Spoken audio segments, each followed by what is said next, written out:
Edurne Herrea Nuño, que nos va a hablar de una aproximación al placer. Edurne es maestra en educación primaria con especialidad en música y ella ha cursado el máster en sexología y género.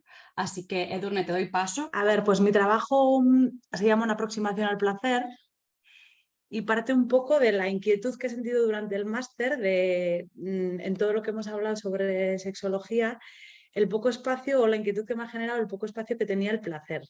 Bueno, también vengo de una experiencia personal de cambio y esto es algo que tiene mucha presencia en mi vida.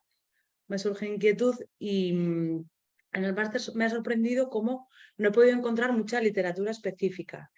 El placer es un concepto central en la sexología y en el feminismo y muchas veces he podido observar que se enuncia, hablamos mucho del deseo, vibro mucho también con las presentaciones que he escuchado hoy, ¿no? Pues esta que vamos a escuchar sobre la masturbación, la de Sara, bueno, anteriores, de cómo se bordea el deseo, nos dirige al placer, pero qué ocurre cuando entramos al terreno del placer, ¿no? Y esa ha sido un poco la inquietud que me lleva a hacer este trabajo.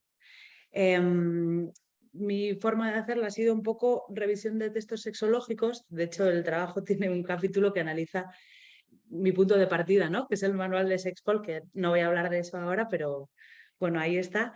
He recogido puntos de partida en estos capítulos y la intención es como darle una pequeña vuelta de tuerca más, ¿no? De cómo a través de todo esto que se enuncia, pues desde la erótica, desde la biología, desde la psicología, desde el feminismo, cómo darle una vuelta de tuerca más y entrar en el terreno del placer.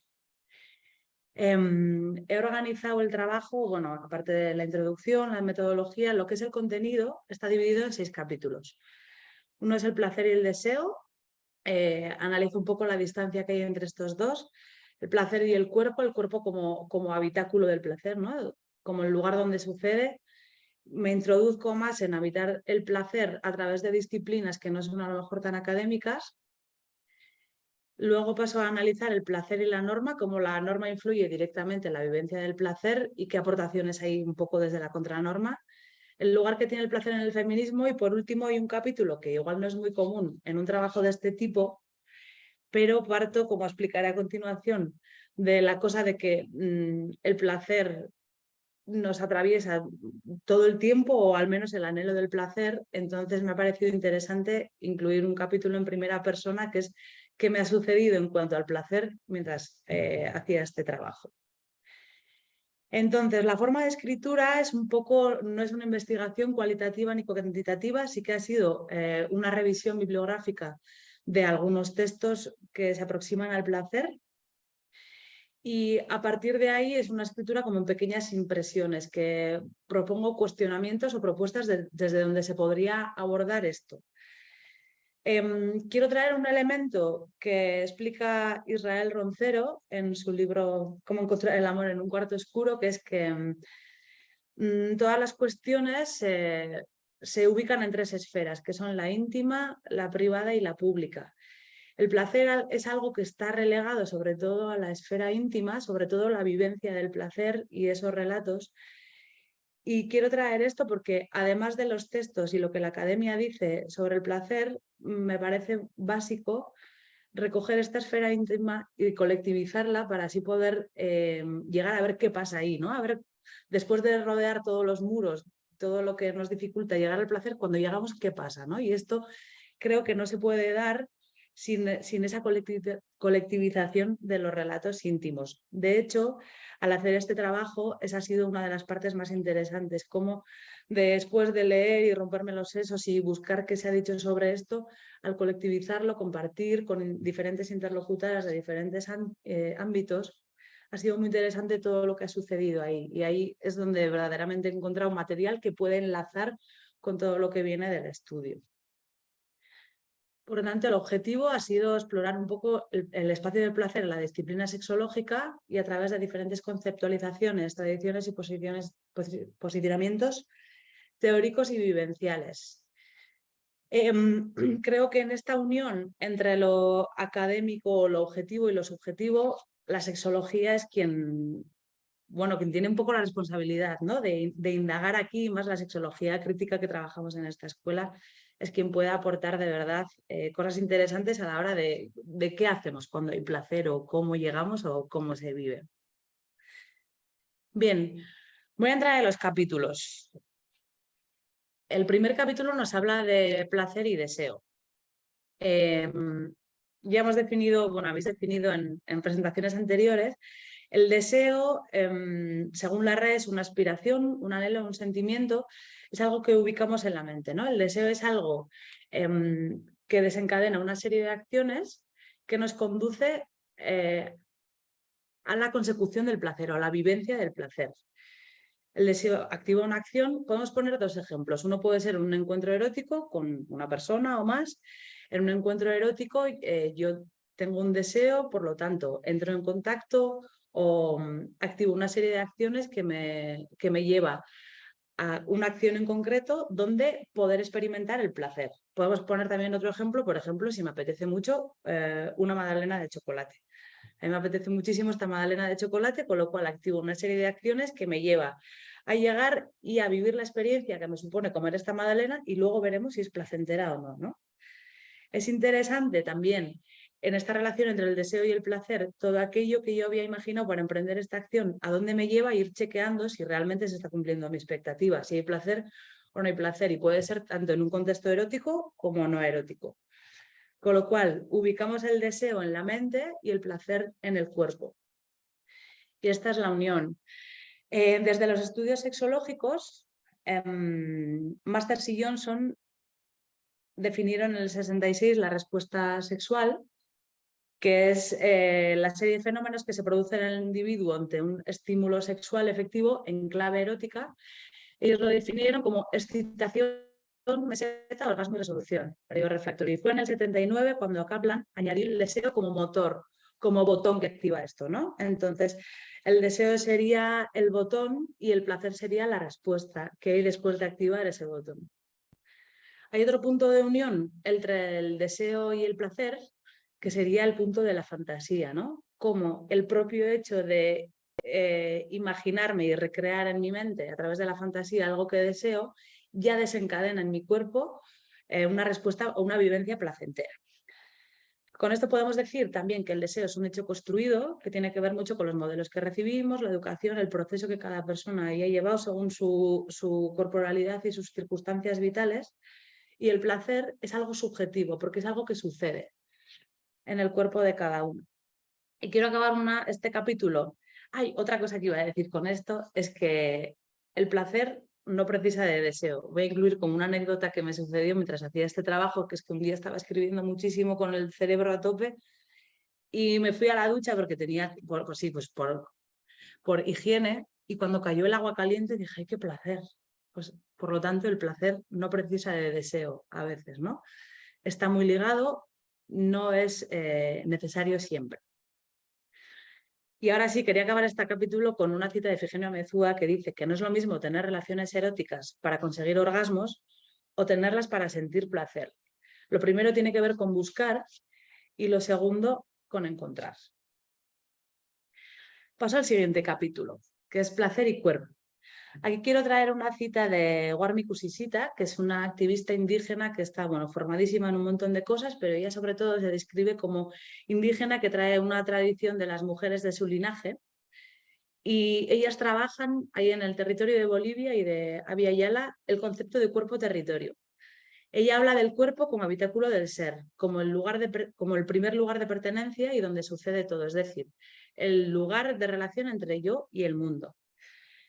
Nos acerca la idea de que la forma de habitar este cuerpo, y vamos a traerlo al placer, que es el tema que estamos estudiando, es toda una declaración de intenciones, es una forma de organización social y un acto político en sí mismo, es decir, de cómo yo vivo el placer,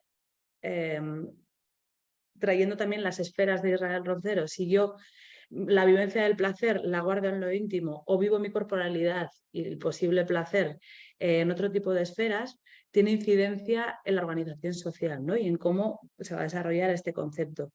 Y podríamos darle una vueltica más también a lo que el feminismo decía en los años 70, de que lo personal es político, a lo corporal es político, ¿no? Porque es el cuerpo donde suceden las cosas.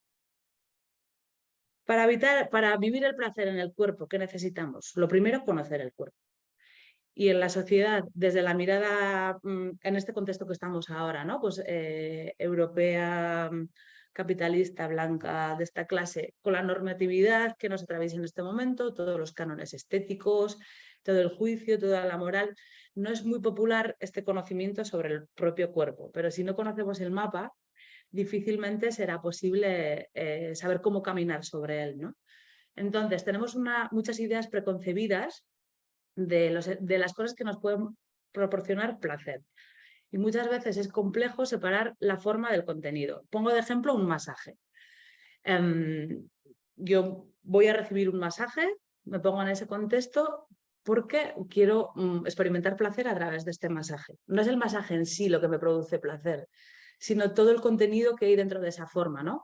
Si el masaje, el tipo de tacto, la temperatura, la velocidad, lo tranquila que yo esté al recibir ese masaje, son esos elementos los que me van a proporcionar placer, no el masaje en sí como forma. Hay otras disciplinas que juegan con esto también, ¿no? Como el BDSM, que no sé si me va a dar tiempo a hablar después. Bueno, con lo cual, de momento, ubicando en el cuerpo, tenemos 3 elementos fundamentales para poder acceder a la posible experiencia de placer, que nos ayudan a adquirir conciencia sobre nuestro propio placer. Una es conocer el mapa, conocer el territorio, conocimiento de mi propio cuerpo. La segunda sería hacerme yo responsable de mi propio placer. Si dejo el placer en manos de otra persona, elementos externos o X, difícilmente va a acertar todo el tiempo. Y el tercero sería la comunicación. Primero hacia mí misma, esa honestidad con lo que estoy experimentando. Y lo segundo, si esa experiencia va a ser compartida, pues ya con la otra, los otros o quien sea. Vale, para que esto que se pueda dar necesitamos un elemento más y es generar un marco de seguridad a través de los límites. Esto lo podemos ver muy claro poniendo de ejemplo, por ejemplo, una niña de 5 años. Una niña de 5 años, si la dejamos en la calle sin más, probablemente tendrá miedos o tendrá muchos elementos que operen, que haga que su experiencia en ese momento se viva en alerta y no pueda experimentar placer ni nada de esto. En cambio, si le ponemos unos límites, le ponemos un espacio limitado, unos elementos con los que pueda experimentar, esa niña probablemente vaya a tener otra experiencia. Traemos esto a las adultas, sería lo mismo, ¿no? Solo que cada una y cada uno tenemos la responsabilidad de generarnos un marco de seguridad, teniendo en cuenta que hay sistemas de opresión que operan desde el exterior. Dentro de eso, cada una podemos establecernos nuestros propios límites en comunicación para generar ese marco de seguridad. Y evidentemente no va a ser igual en todas las personas, ni en todos los momentos vitales. Será muy diferente el marco que pueda generar una persona que tenga buena relación con su cuerpo, tiempo, condiciones saludables en general, herramientas de comunicación en un encuentro erótico con una persona de confianza, o el marco que pueda generar una persona en tránsito geográfico, o el marco que pueda generar una persona con un historial de violencias físicas graves, ¿no? Y será radicalmente diferente el marco de cada persona y a la vez podrá ser, porque tenemos esta capacidad siempre que nos hagamos responsables. Bien, traigo brevemente esta herramienta que me parece muy interesante, que nos puede ayudar en esto, es la pirámide de Maslow, que se utiliza en muchas disciplinas como la psicología, la publicidad, la economía, etcétera, que es la pirámide que define las necesidades humanas, desde la más primaria a la más sofisticada. Con esto podemos ver cómo alguien que se encuentra con las necesidades fisiológicas no cubiertas o justamente cubiertas, el marco que podrá generar donde se va a dar la posible experiencia de placer es ahí, en lo más básico, y conforme esto está cubierto, la experiencia de placer puede ser más sofisticada. Porque a cada persona nos atraviesan diferentes intersecciones en diferentes momentos de nuestra vida y tenemos que ser conscientes de que la posibilidad del placer está y está condicionada, y esta pirámide nos ayuda quizás a comprenderlo mejor, a ubicarnos mejor en esto.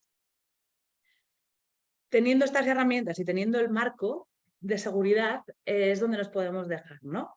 ¿Y qué necesitamos para llegar a esta experiencia de placer?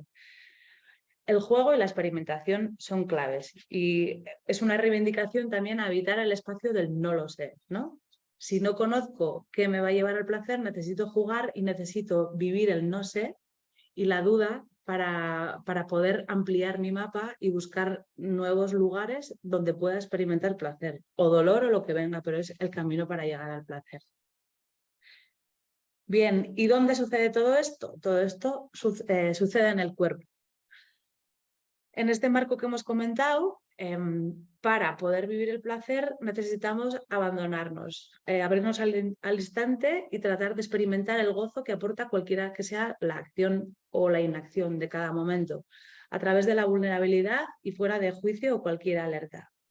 Y es en este lugar donde he encontrado más información, ha sido más rico el diálogo con personas que experimentan disciplinas corporales, como pueden ser el BDSM, el baile, el tantra o todas estas disciplinas. A través de relatos individuales es donde he podido encontrar bueno, más material para esto y que creo que es muy interesante que la sexología recoja. Los derechos sexuales y reproductivos hablan del derecho a una educación sexual con enfoque positivo sobre el placer, ¿no? Por tanto, si somos conscientes de todos los condicionantes que hacen que la sexualidad sea de un enfoque no positivo, es decir, la religión, el patriarcado, la moral, y hacemos el ejercicio de crear un espacio donde el enfoque sea positivo, necesitamos ver qué paisaje tiene ese lugar, ¿no? Cómo es. Y aquí hemos podido encontrar, como no voy muy bien de tiempo, no voy a entrar, pero por ejemplo, en narraciones que vienen del Tantra, del BDSM, del baile, de estas disciplinas corporales de las que hablo, el relato común es que habiendo un espacio de seguridad y una comunicación sobre los deseos, se abre el lugar a la experiencia. Y en esa experiencia se da el placer y otras muchas cosas. Pero es ahí donde se da el placer y donde se puede ampliar y buscarle diferentes formas. Si vamos al placer en un encuentro erótico, normalmente, bueno, ya se ha hablado también además en los trabajos anteriores, que vamos mucho sobre un guión preestablecido, el sota, caballo y coito que hablamos muchas veces. Para salir de ahí, estaría bien como quitarnos estos cortafuegos que operan todo el rato e irnos un poco al propio cuerpo. Utilizar la comunicación, podemos incluso erotizar esta comunicación de qué está sucediendo, qué quiero, qué dudas tengo, qué miedos, y a través de ahí encontrar la forma. En un encuentro puede ser autoerótico, puede ser con otra persona, puede ser con más. Quitar el envoltorio que se presupone que debe tener ese encuentro y darnos al encuentro en sí. Y es ahí donde probablemente las cotas de placer serán más altas. Porque, bueno, y justo ayer publicaba Sonia en las redes que si le quitáramos al sexo la validación de nuestra relación o de nuestro amor, veríamos de verdad lo que hay ahí, ¿no? Porque mezclamos mucho el placer, ya no digo la relación sexual solo, sino el placer lo mezclamos con estructura, con pareja, con amor, con estabilidad, y eso realmente puede estar cerca del placer o lejos.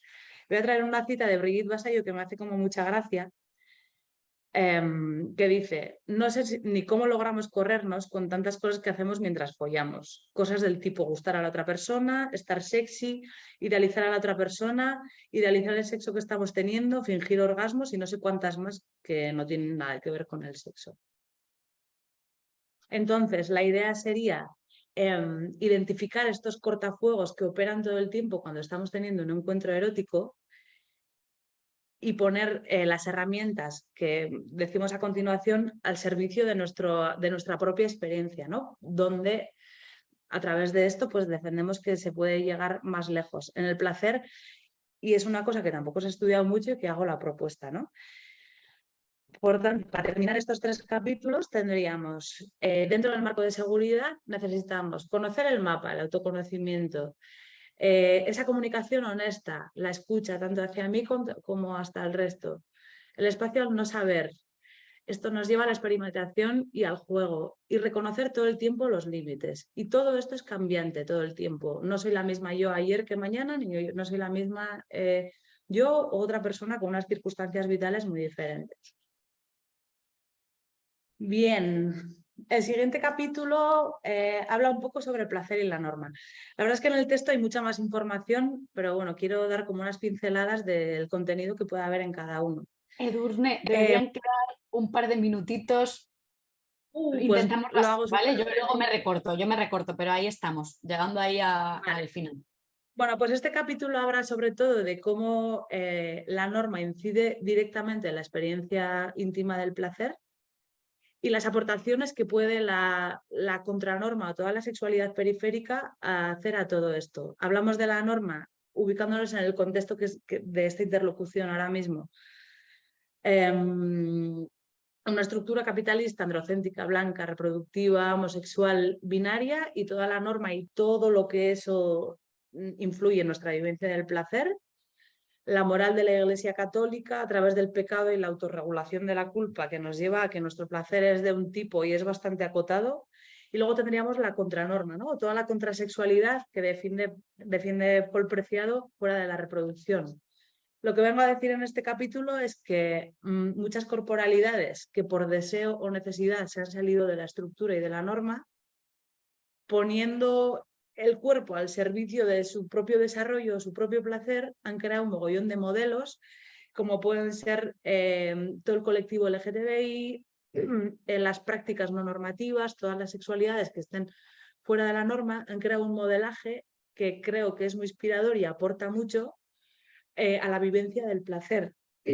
Y como conclusión de este capítulo, que como al final nadie es el sistema, ni nadie es la feminidad hegemónica, ni la masculinidad hegemónica, sino que en algún momento de nuestra vida hay intersecciones que nos atraviesan, toda esta aportación de lo no normativo es muy nutritivo para todas las personas. En el último capítulo, antes de ese capítulo curioso que me he inventado, hablo un poco del placer y el feminismo. Un poco por resumir, el feminismo tiene el placer como objetivo político, pero sería una pena dejarlo para el día de la victoria final.